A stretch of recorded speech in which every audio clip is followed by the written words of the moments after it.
It's really not this bad. Listen, I've had this call a dozen times. I don't care, man.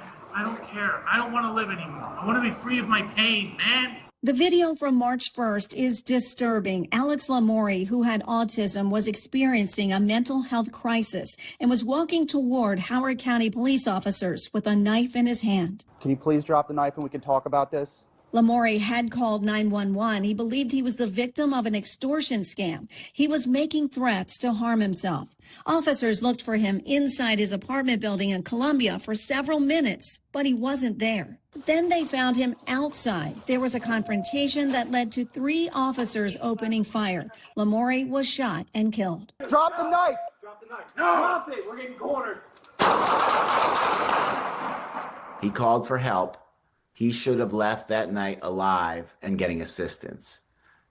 And so that's the tragedy in this event.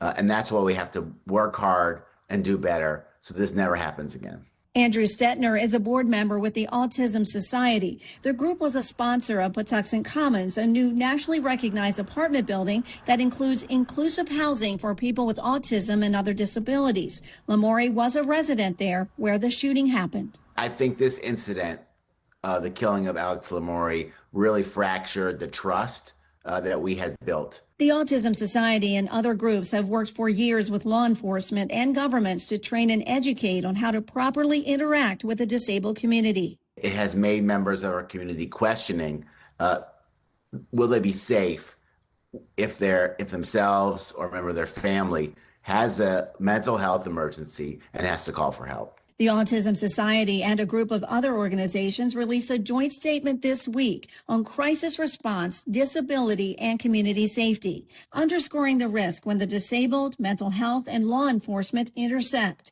The organizations are calling for expanded use of the 988 Suicide and Crisis Lifeline, more mobile crisis teams, and investment in non-law enforcement and non-lethal responses.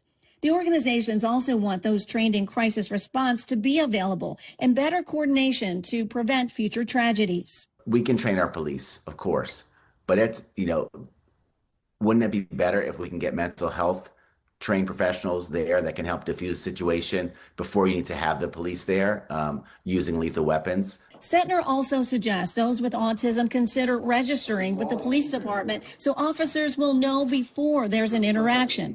And in Maryland, getting a state ID with the butterfly symbol, which indicates they have a hidden disability. The whole way that call was handled from the moment that he called to the end of it, we have to re-examine that and make sure it happens in a different way going forward. The Maryland Attorney General's Office of Independent Investigations is looking into the circumstances surrounding this fatal shooting. That office will determine what, if any, charges are filed. In Columbia, Darcy Spencer, News 4. In response to the shooting, Howard County says it's investing in more training resources and tasers. In a statement, Lamori's family was critical of the response, saying the family was not offered any crisis support, resources, or victim services. The family is calling for an impartial investigation as well as meaningful and effective change. The police chief recently announced plans to retire.